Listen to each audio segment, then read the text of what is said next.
Hey, I want to talk to you today and just give you some encouragement on something that I've been thinking a lot about lately, and it's the cost of worship. I get this from a few things. One, that the album's coming out this week, and I'm really excited about this. Worthy live, and the title track "Worthy" was written based upon some of these thoughts, and so wanted just to share from God's Word a bit.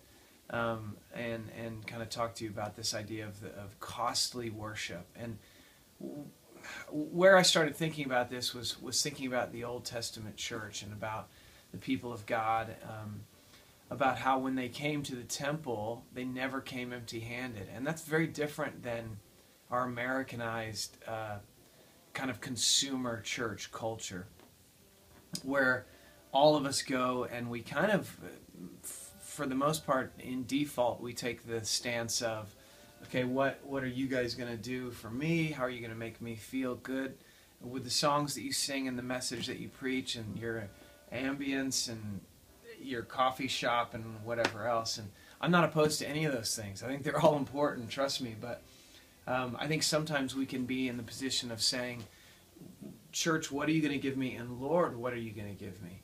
And when you look at God's people in the Old Testament, they all came with something. It was a grain offering or an incense offering or an animal sacrifice or a blood offering. There was always something that they brought as an act of worship. And then I think about two other places. First Chronicles, King David is wanting to buy the threshing floor from a guy named Ornan, and he comes and he asks to sell it. And of course Ornan says, "You're the king. I will give you anything you want. Just take it. I'll even give you the animal to sacrifice and all the supplies you need."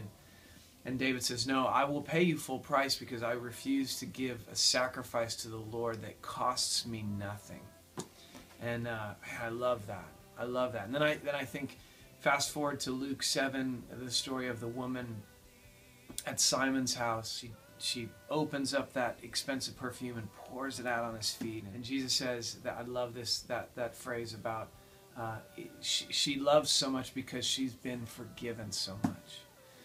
And so I wrote this song, Worthy, thinking, Lord, I don't want to just give you an easy sacrifice. I want it to cost me something. And that's kind of a scary lyric to say in our worship of Him. That's kind of a scary thing to say, Lord, I want this to cost me something, but don't take away the things I really like, or don't make me give up the stuff that I love or that I'm really attached to. This is one of those songs that I challenge you as you hear it coming up this next weekend and this next week when it releases on the 18th.